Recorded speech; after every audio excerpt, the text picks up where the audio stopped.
The freezing night air cut violently through Tuna's thin woolen sweater as she pushed the heavy bamboo gate open.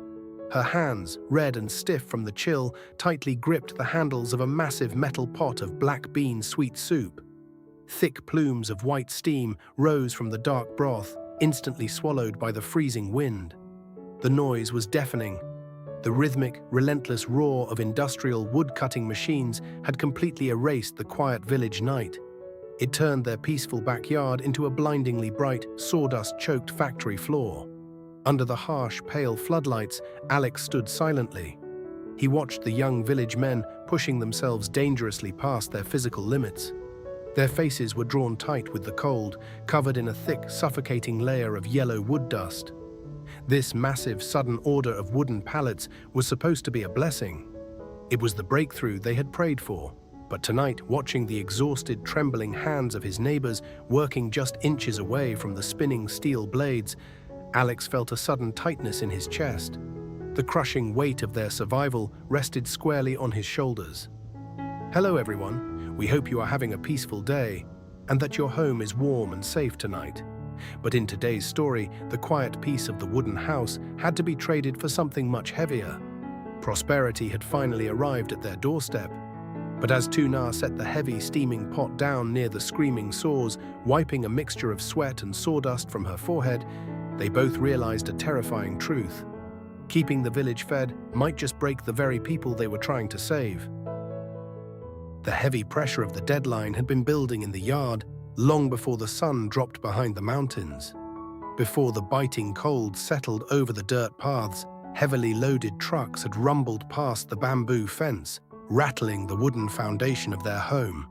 They carried tons of raw, freshly cut acacia wood, purchased directly from the local farmers. For generations, these farmers had been forced to sell their raw timber for pennies to outside traders who never bothered to learn their names. Now they brought their harvest here directly to Alex, trusting him with the physical weight of their livelihoods. The massive logs thudded against the packed earth. The night air quickly grew thick with the sharp green smell of raw sap, aggressively mixed with the dry, choking scent of airborne sawdust. Beside the towering stacks of timber, little Henry's small blue sandals sat neatly on the edge of the wooden porch. They were a quiet, innocent reminder of exactly who this exhausting labor was for. Deep inside the dark house, Henry slept warmly under a thick quilt. But outside, the village was wide awake, fighting the midnight freeze to build a future. Tang stood directly beneath the brightest floodlight, her face stern and deeply lined with decades of hard rural labor.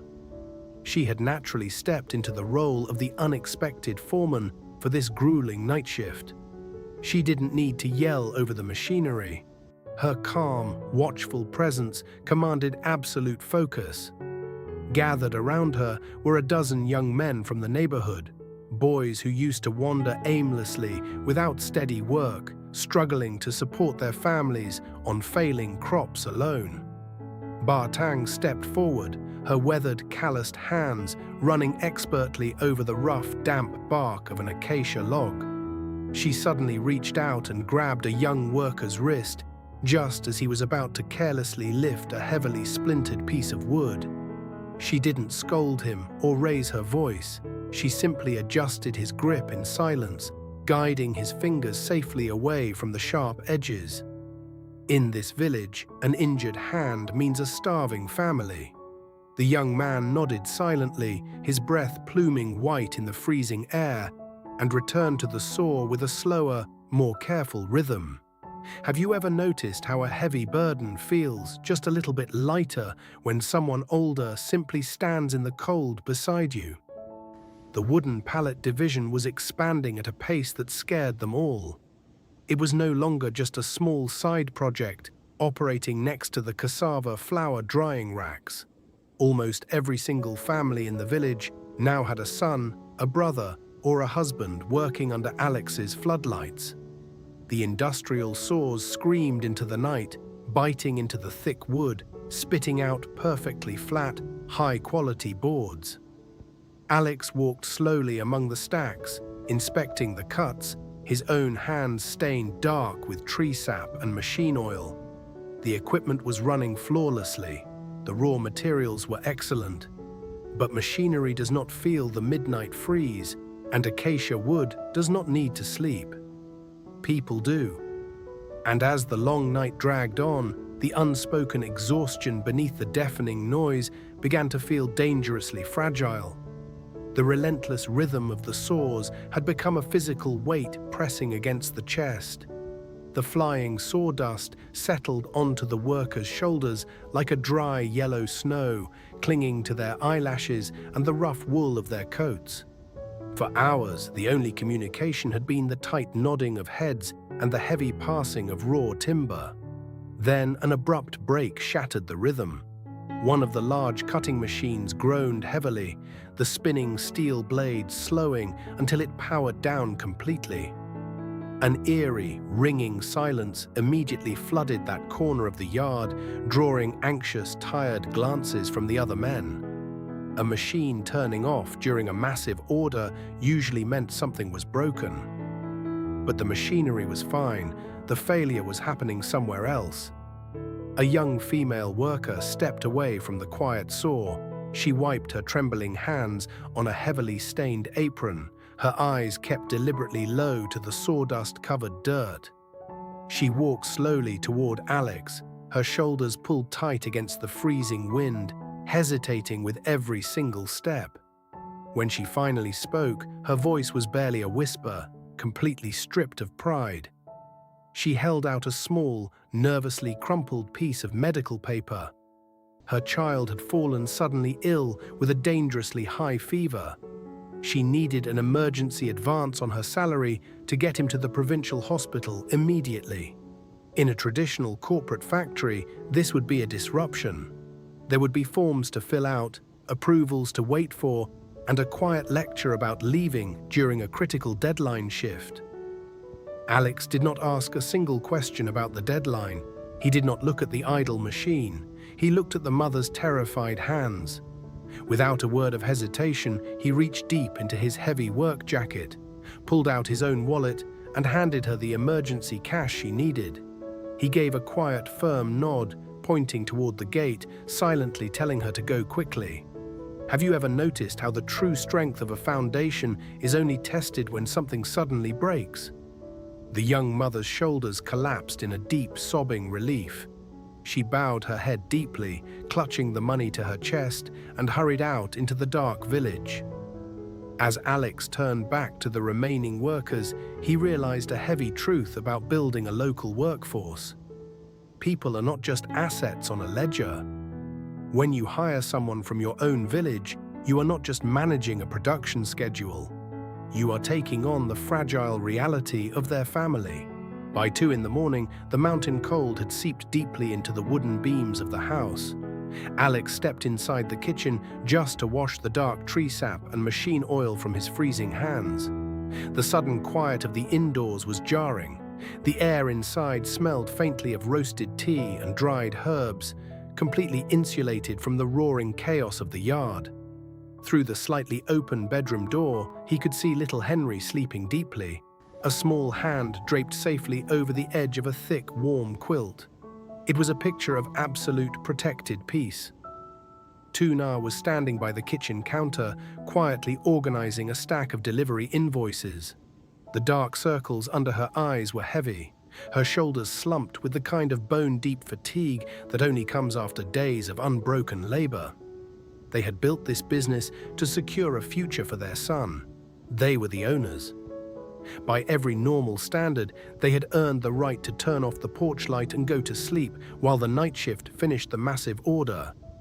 But as Alex looked at the clock on the wall and then at his exhausted wife, a heavy, unspoken confrontation filled the small kitchen. No one raised their voice, no one complained. The confrontation was simply a choice hanging in the warm air. If they closed the bedroom door and slept now, the people freezing outside would become just employees.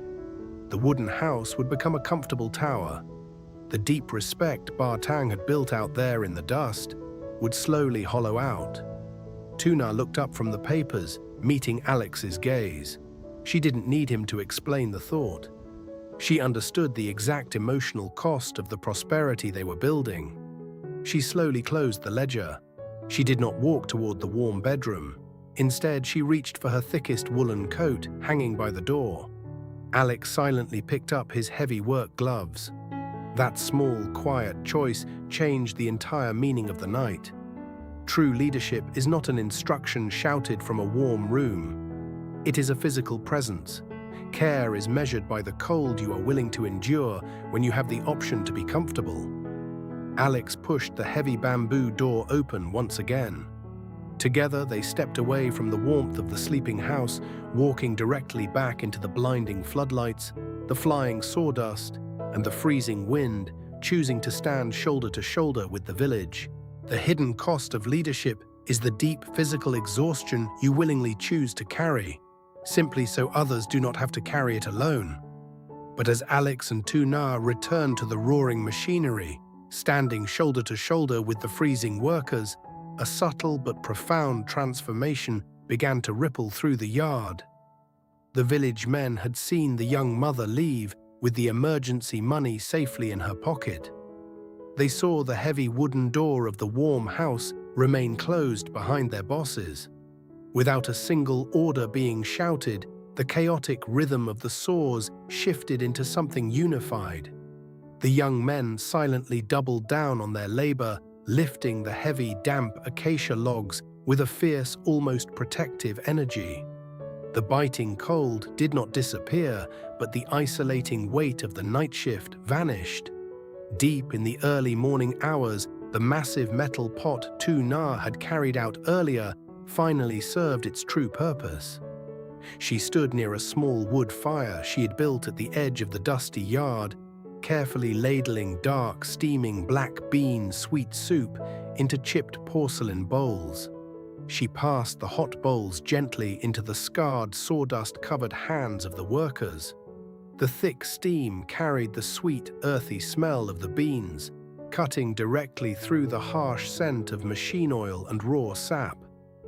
Alex walked up silently beside Tuna.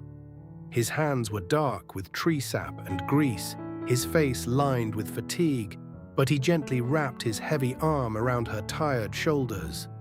Together, they watched the young men eating quietly in the glow of the fire, the tension finally leaving their cold faces. In that quiet moment, they realized a practical truth. The real profit of this massive factory order was never going to be the money transferred to their bank account. It was this exact moment, the unshakable, blood-deep loyalty of the neighbors standing in their yard. By the time the first pale grey light of dawn finally broke over the distant mountains of Quảng Ngãi, the violent roar of the industrial saws slowly powered down. The sudden, overwhelming silence left a temporary ringing in their ears, before it was softly replaced by the gentle, waking sounds of the rural morning. Across the dusty yard, perfectly flat, high-quality wooden pallets were stacked meticulously onto the massive delivery trucks. The pale, freshly cut wood gleamed beautifully under the morning dew, standing as a quiet testament to the brutal night they had just survived together. Back on the porch of the wooden house, the bamboo door creaked open. Little Henry wandered out into the cool morning air, rubbing his sleepy eyes. He slid his small feet into his blue sandals and looked out at the yard. He saw the exhausted, deeply contented smiles of his parents and the village men, completely unaware of the heavy sacrifices they had just made to keep his small world entirely safe. The physical transformation of the raw acacia wood was finally complete, but the deeper truth belonged strictly to the people. True prosperity is never built by one person working alone. It is forged only when a community decides to carry the heaviest weight together. As the heavy trucks finally rolled out through the bamboo gate, Tuna leaned her tired head against Alex's shoulder, looking at the empty yard, softly wondering how long this fragile, hard-earned peace would last before the next massive order arrived. But for this beautiful morning, the wooden house was warm. and the family was exactly where they belonged.